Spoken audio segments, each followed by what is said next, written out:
Joining us for more on President Buhari's address on insecurity at the United Nations General Assembly is the retired military officer Awal Abdullahi Aliyu. Thank you for joining us on TVC News at 10. As it is, security is again at the center stage. It permeated virtually everything the president said at the UN General Assembly there. And the president believes that the arms trade treaty could actually be a solution to this very troubling menace. What's your take on that? Well, thank you very much. Like you are aware, the arms treaties is a very big deal in carving out the infiltration of arms and ammunition into not only Nigeria, but even the African continent as well. Talking about West Africa, where we are, you are aware that there was a treaty, or there is a treaty of purchase and sales of arms. But most of the countries that these arms are being purchased from are not necessarily government to government. There are individuals who go into this arms purchase or arms deals as if it is a business. That is truly not helping most of the African countries, because it is being porous. So the suggestion or the request or the demands by President Muhammadu Buhari, if adhered to, I think it will help greatly in carving out these security challenges. You will recall, and every Nigerian will recall, that in not too long distance, a lot of containers were being arrested carrying arms and ammunition. Vehicles were arrested by customs and Nigerian Customs and Services of arresting arms, ammunition of different categories in a great number. And this has been displayed on television. Even your television, the TVC brought such kind of news at a different time in a different situation. Now you begin to ask, those arms are coming into Nigeria and the government is not aware. It is when it comes in, that is when the custom now arrests those arms. You ordinarily, you should ask, how comes individual has the ability or the power or the capacity to even purchase arms and bring into the country? And if the government is not part of the deal of bringing the arm, if the government is not part of the purchase, if the government is not aware of the purchases of arms, then how comes, who are the people and from where are they buying? This, you know, is what is giving most of the insecurity challenges we are having in Nigeria today, because you see an ordinary man who ordinarily should not, don't even know where to get arms or don't even know how to use it. But you see people carrying arms. That is where we're having, take for example, the Northeast Boko Haram issue, the banditry in the Northwest, or even in the entire northern Nigeria, or even in the southwest and southeastern part of Nigeria, where you see individuals carrying sophisticated arms. You begin to wonder, where are they getting these arms from? Indeed, Mr. Aliyu, it's a very disturbing trend, which is the reason that a number of people have also called on the government to name and shame the financiers of terrorism in the country. But the government insists it would not reveal that, well, at the moment, because it might jeopardize its investigation into the matter. How do you see that? I think Nigerians need to be fair to government. Like we all know, the government of President Muhammadu Buhari is doing everything humanly possible to curb crime and criminality in Nigeria.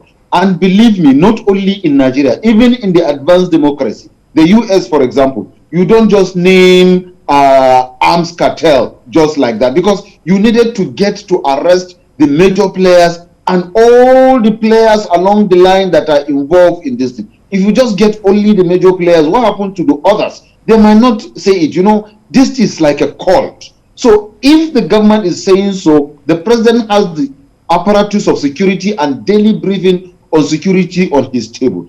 This even mentioning ordinarily, the president, though the presidency are not even supposed to mention that some people are involved in the arms deal. They are supposed to have operated silently until after the operation has been completed. But as it is, we begin to make pronouncements. But as it is, Mr. Aliyu, that word has already gone out. We even have the international community telling us they know the financiers of terrorism. And as you know, Nigerians, the way we are, everyone is really interested in that information. Let's talk about how we are battling insecurity back home in Nigeria. Nigeria. Some states, about 3 of them now, are off, their telecommunication masts are down because the armed forces believe it's an avenue for them to actually tackle the source of insecurity in those areas. But we also know that is in some way an infringement on the rights of the people in those states.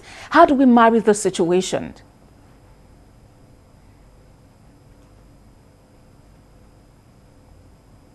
Can you hear me, Mr. Aliyu? If you can hear me, Mr. Aliyu, I am asking about your...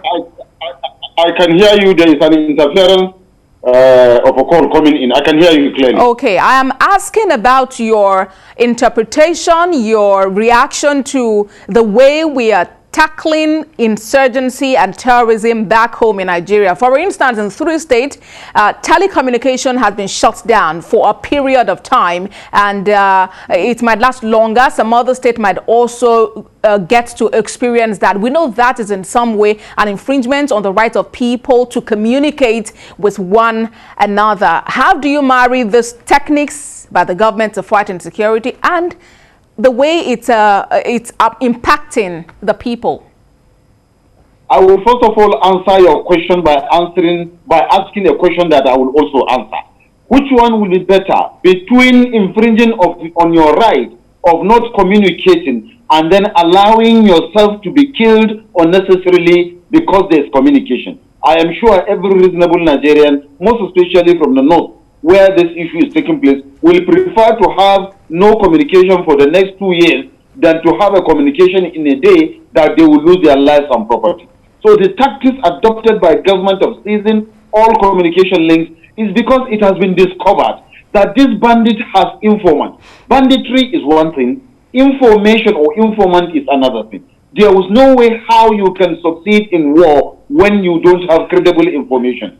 These guys are using informants to get to know the movement of the military personnel and their weapons and the tactics and the method that has been adopted in tackling insecurity. And because that has been happening, that is why we've been having challenges in tackling and carving out this insecurity. You will agree with me, and everybody watching this program will agree with me, that immediately after the cutoff of communication in Zamfara and some part of Katsina, the line of duty of our gallant Nigerian armed forces has actually improved.